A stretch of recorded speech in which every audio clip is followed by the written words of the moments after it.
All right, so let's look at another example where we're not going to consider a particle in a 3D box. We're going to consider a particle in a 2D box.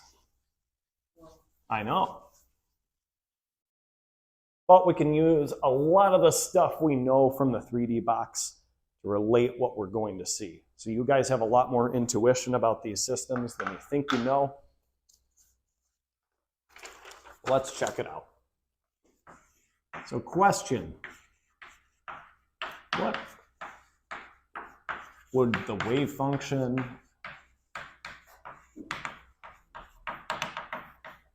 be for a particle confined to a 2D surface?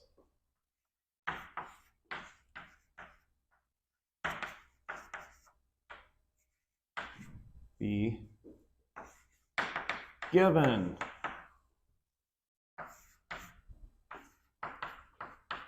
So how many quantum numbers will we have for a 2D surface? 2. N sub x and m sub y. And what variables does this wave function depend on? Yep. Okay, for a 3D box, it was 8 over ABC. What's it going to be in this case? Yep, 4 over AB sine n pi x over A sine of n sub y pi y over B. And that's all we need there. And given the following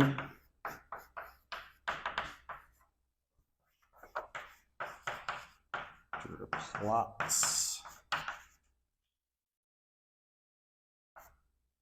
determine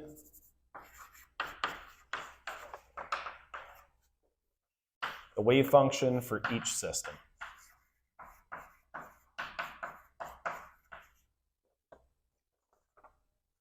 Okay, I'm going to draw some contour plots.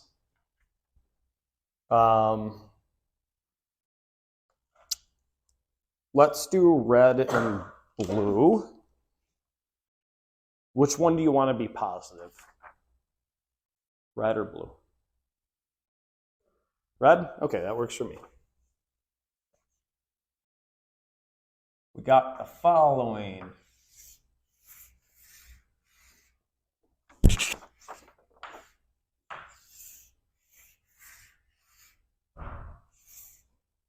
I made some of these too big.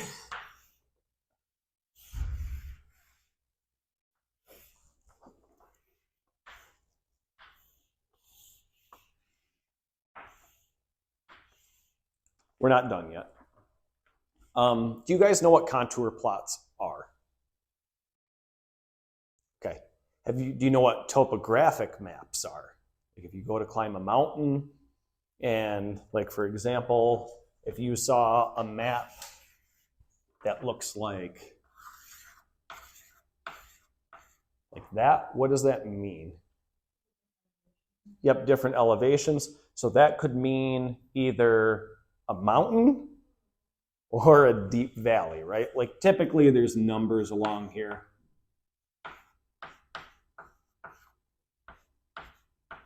$80, something like that.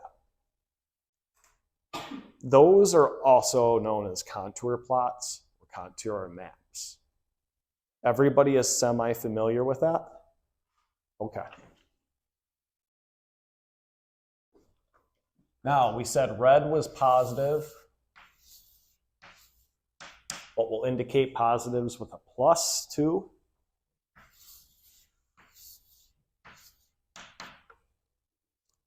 And blue was negative.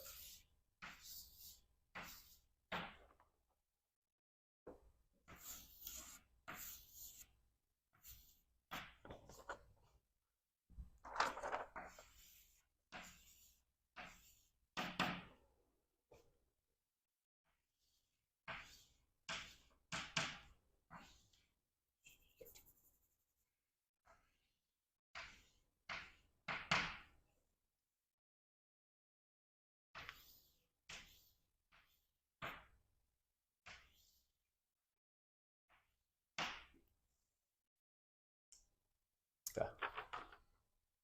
I'll give you a second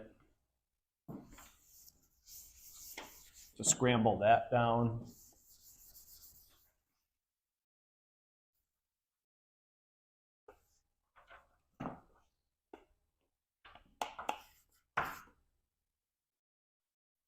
I just crushed my fireball.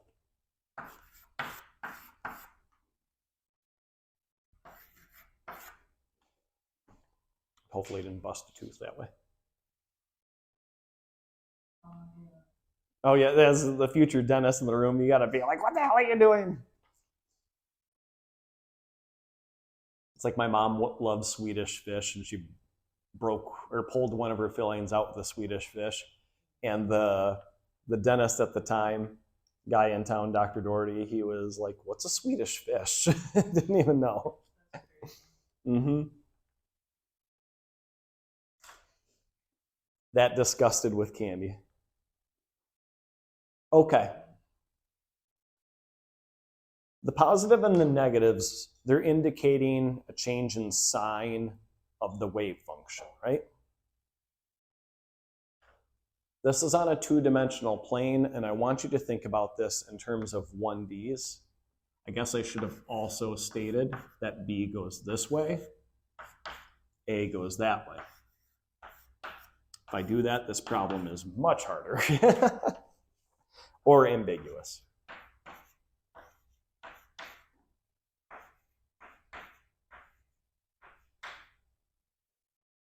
That might help you. These lines that I'm drawing in between, what are they? They're nodes. So that gives you an idea of where we're going to be changing this n sub x value and this n sub y value. A, what numbers do I need here for n sub x and n sub y? Do we have any negative values? No. Think back to a 1D particle in a box.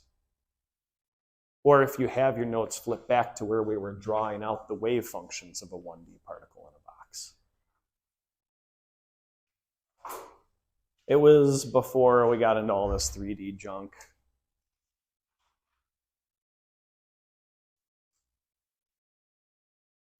Will's got it.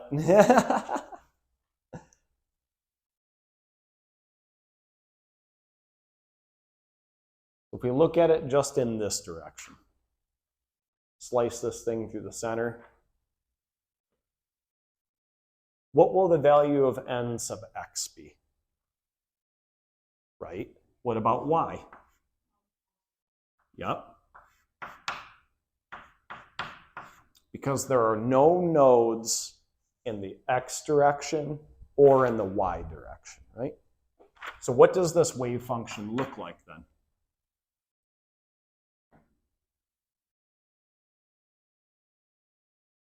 Square root. Yep, 4 over AB. Sine of what? Yep. Sine. Yep.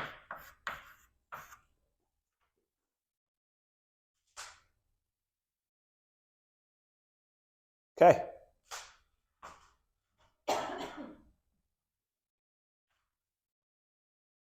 Looking at this one, B.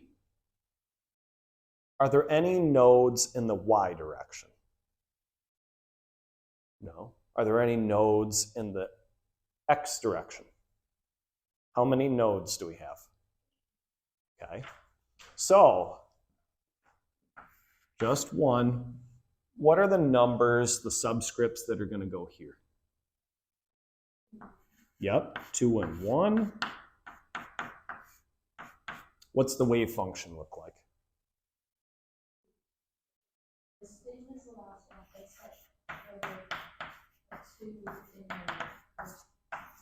Yep.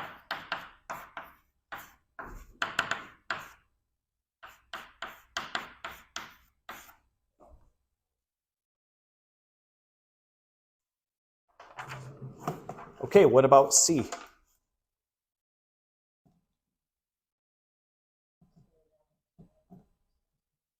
Yep. 1, 2, because where is there a node? Yep, in the y direction.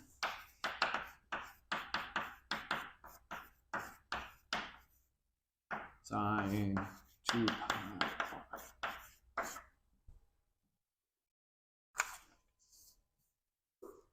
And then finally, what about D? Yep, 2, 2, x, y. That normalization constant never changes.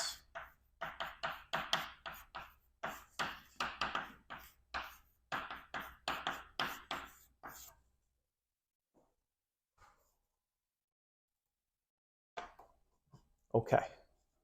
So we can look at a three-dimensional representation of that. Actually, let's do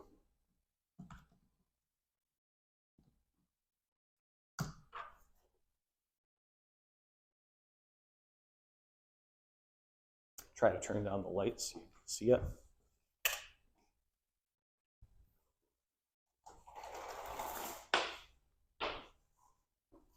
And so what I sent you guys was this cool simulation. If you scroll away all the way down to the bottom. Whoa. And you can actually rotate it. There's our A. B, which one did we have to change? X. Okay, well, in this case.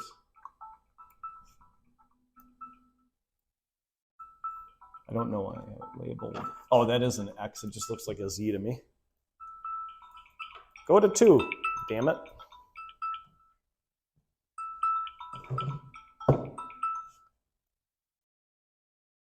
See? And there's our positive 1, there's our negative 1. D, we had 2 and 2. Whoop.